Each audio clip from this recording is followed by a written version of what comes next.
El hombre de las pesadillas compartidas. Me llamo Mariana y lo que voy a contarles sucedió apenas el año pasado, cuando junto a mis amigos decidimos viajar a Tabasco para visitar a Eduardo, un compañero nuestro que estaba estudiando en la universidad.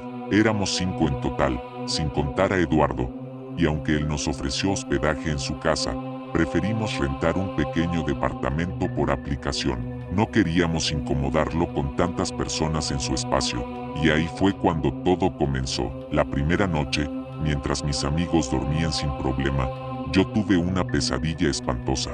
Veía a un hombre con el cuerpo destrozado, como si hubiese sufrido un accidente automovilístico brutal. Sus heridas eran tan claras que podía distinguir pedazos de piel colgando y huesos mal acomodados. Lo más aterrador era que me observaba desde la calle, parado justo frente al departamento.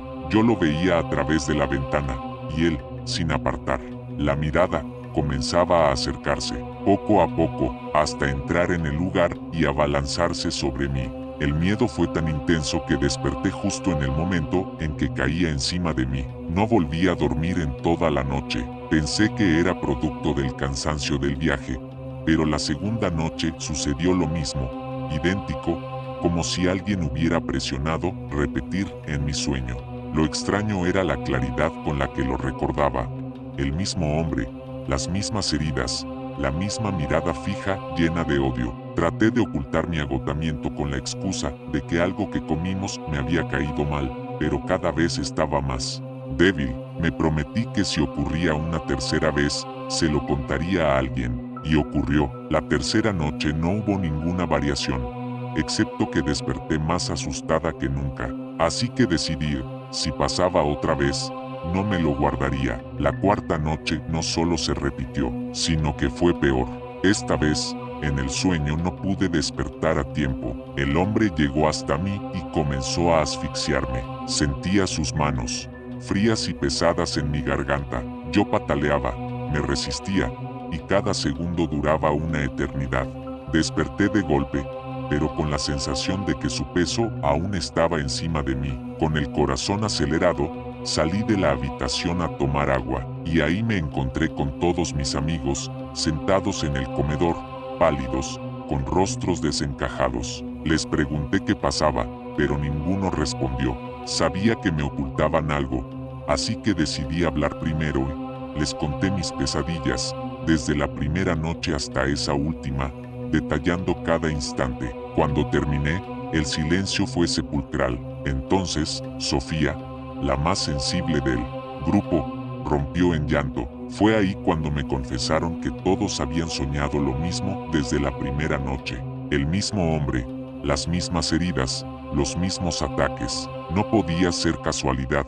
La tensión creció cuando Ricardo, uno de mis amigos, se acercó a la ventana desde la cual siempre aparecía aquel hombre en los sueños. La cortina estaba cerrada, pero Ricardo levantó la mano para abrirla, y justo en ese momento, 3 golpes retumbaron en la puerta principal. Fueron tan fuertes que todos saltamos de nuestros asientos. No eran toques normales, eran golpes violentos, como si alguien intentara tumbarla. El pánico se apoderó del grupo. Sofía gritaba, otro de mis amigos buscó algo con que defenderse, y los demás se preguntaban quién podría estar afuera a esas horas. Finalmente, 2 de ellos reunieron valor y abrieron la puerta de golpe. Afuera no había nadie. El pasillo estaba desierto y lo más inquietante, la reja de acceso al edificio seguía cerrada con candado.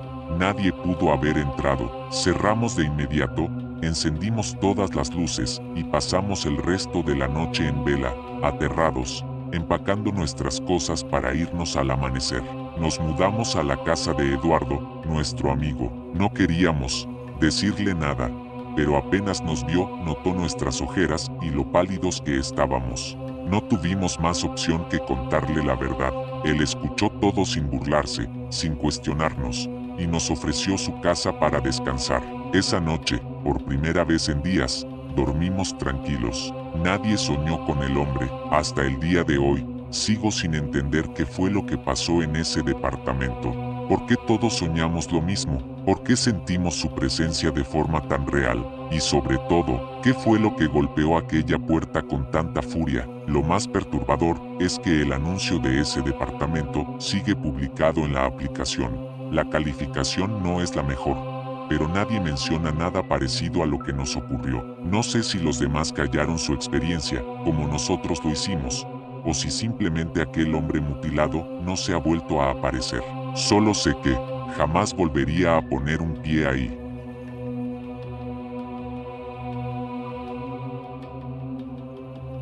El rostro en mis sueños. Me llamo Raúl, y lo que voy a contarles ocurrió cuando tenía 22 años, en 1999. Desde entonces, nunca he podido mirar mis sueños de la misma manera. Todo comenzó de forma extraña. Empecé a soñar recurrentemente con Héctor, un amigo de la secundaria con quien había perdido contacto hacía ya varios años. En esos sueños, Héctor siempre estaba llorando, con la respiración entrecortada, como si alguien lo persiguiera sin descanso. Lo inquietante era que los escenarios de los sueños eran lugares cotidianos. A veces estaba en un supermercado y, de pronto, escuchaba pasos corriendo detrás de mí. Cuando volteaba, era Héctor, con los ojos desesperados, suplicándome ayuda. Otras veces lo veía aparecer de la nada en una calle vacía, jadeando, con la cara amoratada, como si algo terrible le hubiera sucedido. Su rostro, jamás lo olvidaré, hinchado, morado, como si la vida se le escapara en cada palabra. Trataba de hablarme, pero apenas podía pronunciar sonidos ahogados. Despertaba empapado en sudor, con la sensación de que si iba al baño de madrugada, me lo encontraría reflejado en el espejo. No entendía nada, no había hablado con él desde que dejamos la secundaria. Sabía que vivía cerca, en una colonia aledaña, pero jamás lo volví a ver. Recordaba, eso sí, como lo molestaban en la escuela. Un grupo de matones lo tenía como blanco favorito. Lo insultaban, le robaban sus cosas, incluso le cortaron el cabello en una ocasión. Nadie hacía nada, ni siquiera los maestros. Sus papás terminaron cambiándolo de escuela para protegerlo. Mientras los sueños se repetían, me obsesionaba más con su imagen.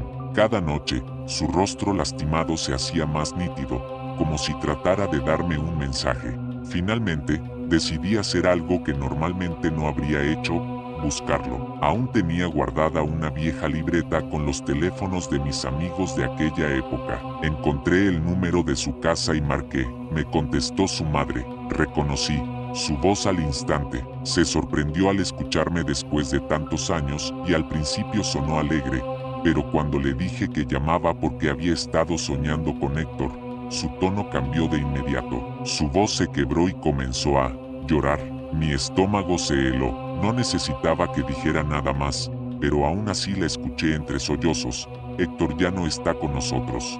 Hace 2 semanas se quitó la vida. El silencio que siguió fue insoportable. Ella continuó, diciéndome que su hijo nunca había logrado superar lo que le habían hecho, que las burlas, el acoso, lo habían marcado para siempre. Me confesó que en los últimos meses lo veía recaer, como si reviviera aquel tormento, aunque ya estuviera en otra escuela. Lo encontraron una mañana, en su habitación. Había usado una soga. Yo me quedé paralizado, sin saber qué decir. Y entonces todo cobró sentido: el rostro morado, la voz ahogada, la desesperación con la que me pedía ayuda en mis sueños. Lo estaba viendo tal como lo encontraron, tal como había muerto. Nunca volví a soñarlo después de aquella llamada, pero me quedó la certeza de que, de algún modo, Héctor había intentado comunicarse conmigo en esas noches, tal vez como un grito desesperado desde el otro lado. Hasta el día de hoy, cada vez que despierto de un sueño extraño, me detengo a pensar: ¿será solo mi mente, o alguien, en algún lugar, está tratando de pedirme ayuda como lo hizo él?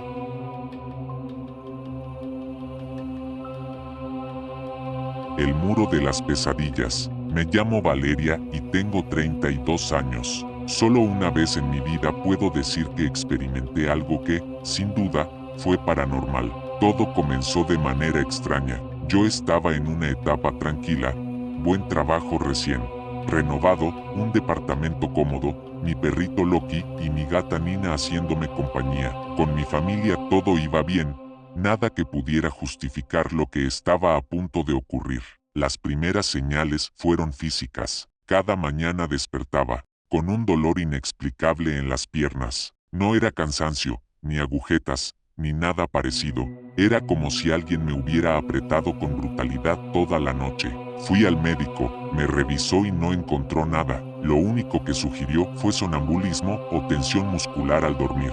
Pero yo sabía que no era eso. Entonces recordé que tenía una cámara que usaba en mi departamento anterior para vigilar a mis mascotas. La instalé frente a mi cama. La primera y la segunda noche no pasó nada. Pero en la tercera, al despertar con ese dolor insoportable, revisé la grabación. A las 4 de la madrugada, la cámara me mostró moviéndome inquieta, balbuceando palabras incomprensibles. Nina salió disparada de la habitación, erizada, como si algo invisible la hubiera espantado. Loki, en cambio, se levantó de su cama, caminó hasta los pies de la mía, y se quedó parado en dos patas. No se tambaleaba, no se movía, solo permanecía ahí, rígido, observándome, durante 30 minutos completos. Mientras tanto, yo seguía quejándome en sueños. Cuando el reloj marcó las 4:30, Loki volvió a bajar lentamente, caminó como si nada y regresó a su cama. En ese momento, Nina regresó a la habitación. Me quedé helada. Las noches siguientes fueron iguales. Yo despertaba con dolor en las piernas, sin recordar mis sueños. La cámara siempre mostraba lo mismo, mis balbuceos, mi gato huyendo, y mi perro, inmóvil, mirándome erguido como un guardián extraño. Aguanté 3 semanas. Lo soporté 10 veces, hasta que ya no pude más. Recordé a una mujer de la que me había hablado una tía lejana, una especie de curandera. Desesperada, la busqué. Cuando llegué a su casa, sin que yo dijera nada, lo primero que me preguntó fue, ¿vienes por lo de las pesadillas? Sentí un escalofrío. No podía saberlo. Nunca antes la había visto. Después me preguntó si tenía hijos pequeños. Le respondí que no, que vivía sola, solo con mis animales. La mujer asintió y dijo algo que me dejó helada. Entonces, son ellos quienes cargan parte de lo que debería estar recibiendo tú. Sin que yo le contara nada de los videos, supo de inmediato que mis mascotas resentían lo que me estaba ocurriendo. Le enseñé las grabaciones. Las miró en silencio y luego me pidió que me sentara en una silla, cerrara los ojos y pensara en las mañanas en que despertaba con dolor. Untó un ungüento frío en mi frente. El dolor apareció al instante, multiplicado. Mis piernas ardían, por dentro, como si estuvieran aplastadas. Sentí que no podía moverme. La mujer me pedía que resistiera, que no abriera los ojos, que intentara recordar. Y entonces lo vi, un muro. Yo estaba tirada bajo los escombros, atrapada desde la cintura hacia abajo. A mi alrededor había albañiles gritándome, intentando sacarme de ahí, pero sus voces llegaban como murmullos bajo el agua. Uno de ellos me sujetaba la cabeza con fuerza, mientras los demás trataban de mover las piedras. El dolor en mis piernas era insoportable. Desperté de golpe, recostada en la camilla del consultorio. La mujer me observaba seria. Ahora, ¿lo recuerdas, verdad?, me dijo. Le conté todo antes de olvidarlo. Ella solo asintió y explicó que probablemente, en ese terreno donde hoy se alzaba mi edificio, había ocurrido un accidente, un muro desplomado, alguien atrapado. Tal vez esa persona no murió en ese momento, pero una parte de su sufrimiento quedó ahí, atrapada, y por alguna razón, yo lo estaba soñando. Le pregunté por qué mis mascotas reaccionaban de esa forma. Solo me respondió que, al no poder hablar, eran ellos quienes absorbían parte de la energía para que yo no lo cargara todo. Me dio unos collares pequeños para dejar al lado de mi cama y una pulsera que debía llevar siempre conmigo.